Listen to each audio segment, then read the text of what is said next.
میری باتوں کی سے پیر کی بات ہو بے شک نہ مانو، لیکن میں اس کی بات کرنا چاہتا ہوں جو کائنات کا مالک ہے، میں اس قرآن کی بات کرنا چاہتا ہوں جس کو اٹھانے سے پہلے اعلان ہو رہا ہے، وہ قرآن کو پکڑنے والے، وہ قرآن کو پڑھنے والے، وہ قرآن کو اٹھانے والے ایسے نہ اٹھانا یمسہ الا المطہرون۔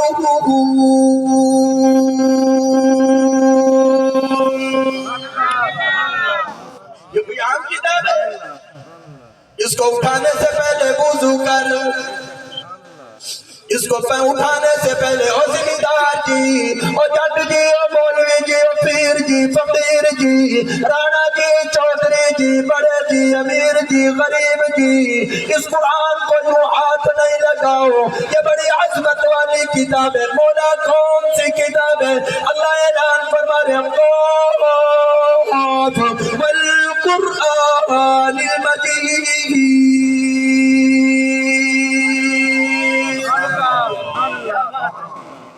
اس کو اٹھانے سے پہلے چلنا، پہلے وضو کر، تیرے ہاتھوں پہ جو گندگی لگی ہوئی ہے ان ہاتھوں کو پہلے مٹی سے، اللہ اکبر، پانی سے دھو، پہلے مٹی کو صاف کر۔ میرا وجد کہتا ہے اللہ نے کہا ہوگا اور میرا بندہ پہلے ہاتھوں کو دھو، تیرے اوپر کی مٹی تو دھوئے گا پانی کے ساتھ، جو ہاتھ کی وجہ سے اندر گناہ ہوئے تو اوپر سے دھوتا جا، ہم ہاتھوں کو اندر سے دھوتے جائیں گے، سے دھوتا جا، ہم اندر سے دھوتے جائیں گے۔ فرمایا اللہ اکبر کبیرہ، ہاتھ دھونے کے بعد فرمایا پھر جناب تو کلی کر، فرمایا جو زبان کی وجہ سے تیرے گناہ ہوئے، بولنے کی وجہ سے اگر کوئی گناہ ہو گئے، غیبت ہو گئی، چغلی ہو گئی، کوئی ایسا گناہ ہو گیا جو زبان کی وجہ سے، فرمایا 3 مرتبہ کلی کر، تو زبان کو باہر سے پاک کر، فرمایا تو باہر سے دھو، فرمایا ہم زبان کو اندر سے دھوتے جائیں گے۔ فرمایا پھر اسی طرح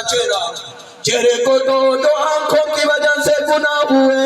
اللہ اکبر، تم اوپر سے چہرے کو دھو، جو چہرے کی وجہ سے گناہ ہوئے تو مٹی اوپر دھوتا جا، ہم چہرے کو اندر سے دھوتے جائیں گے، اللہ اکبر، پھر سر کا مسح کر، پھر بازو دھو،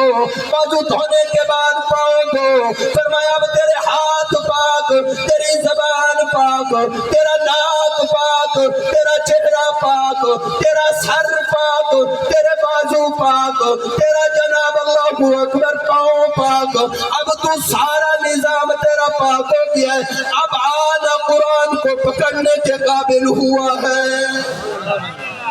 اب آ قرآن کو اٹھا، اللہ اکبر، اور جڑا قرآن چاہ کے جملے میں اللہ فرمایا تو قرآن میں جمعہ آسا سالیہ تیری ختم اللہ فرمایا۔ اللہ اکبر کبیرہ، اس لیے عرض کیا کرتا ہوں قرآن کے ساتھ اپنا دل لگا کے جا، جس نے بھی قرآن کو دل کے ساتھ لگایا، جس نے بھی رات دن قرآن پڑھا، رب کائنات کی قسم یہ قرآن دنیا میں بھی کام آئے گا، آخرت میں بھی کام آئے گا، قبر میں بھی کام آئے گا، حشر میں بھی کام آئے گا۔ حضرت فضال ابن عیاض رحمہ اللہ بڑے اللہ والے گزرے، اور اس لیے تو میرے اور آپ کے محبوب نے فرمایا آنکھوں کا خیال رکھا کرو، یہ شیطان کے تیروں میں سے تیر ہے، جس پہ پڑتی ہیں عکس جلدی جلدی دل میں لے لیتی ہیں، اپنی نظروں کو جھکا کے رکھا کرو۔ حضور نے فرمایا 2 چیزوں کی ضمانت دے دو، زبان کی اور شرمگاہ کی، فرمایا میں محمد تجھے ضمانت جنت کی دیتا ہوں،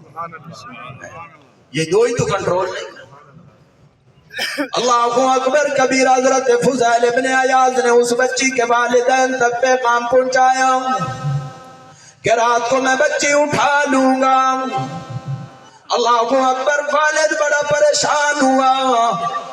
اللہ والا تھا، بہت ہی اللہ والا تھا،